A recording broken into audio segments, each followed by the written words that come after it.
ఎప్పుడో ఏడాది కిందట మొదలైన నక్షత్రం పోయిన ఏడాది రిలీజ్ కూడా చేసేస్తామన్నారు. కానీ అనివార్య కారణాల వల్ల సినిమా ఆలస్యమవుతూ వచ్చింది. మధ్యలో వార్తల్లోనే లేకుండా పోయిన ఈ సినిమా ఎట్టకేలకు మళ్లీ చర్చల్లోకి వచ్చింది.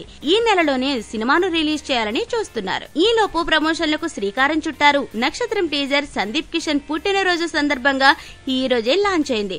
మామూలుగా టీజర్ అంటే మరీ ఎక్కువ హడావుడి హంగామా లేకుండా, సినిమాలోని విశేషాల్ని చూపించకుండా సింపుల్ గా ఒక షాట్, ఒక పంచ్ డైలాగ్, ఒక చమక్కు అన్నట్లు ఉంటాయి. అయితే కృష్ణవంశీ మాత్రం అలా కాకుండా టీజర్ తో చాలా చాలా చెప్పాలని చూశాడు. మొత్తం సినిమా అంతా టీజర్ లోనే చూపించారని చూశాడు. సినిమాను ఫాస్ట్ ఫార్వర్డ్ లో చూసినట్లుగా ఉంది. ఈ టీజర్ చూస్తుంటే సినిమాలోని షాట్లన్నీ షార్ప్ ఎడిట్ తో చూపించారు.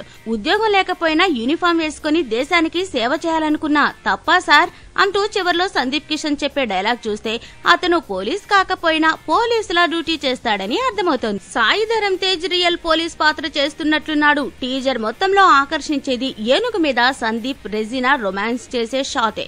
ఇక్కడే కృష్ణవంశీ మార్క్ కనిపిస్తుంది. ప్రజ్ఞా జైస్వాల్ కూడా ఒక షాట్ లో గ్లామరస్ గా కనిపిస్తోంది. హీరో తనీష్ ఇందులో విలన్ పాత్ర పోషిస్తుండడం విశేషం. ప్రకాష్ రాజ్ ఏజ్డ్ పోలీస్ గా కనిపిస్తున్నాడు.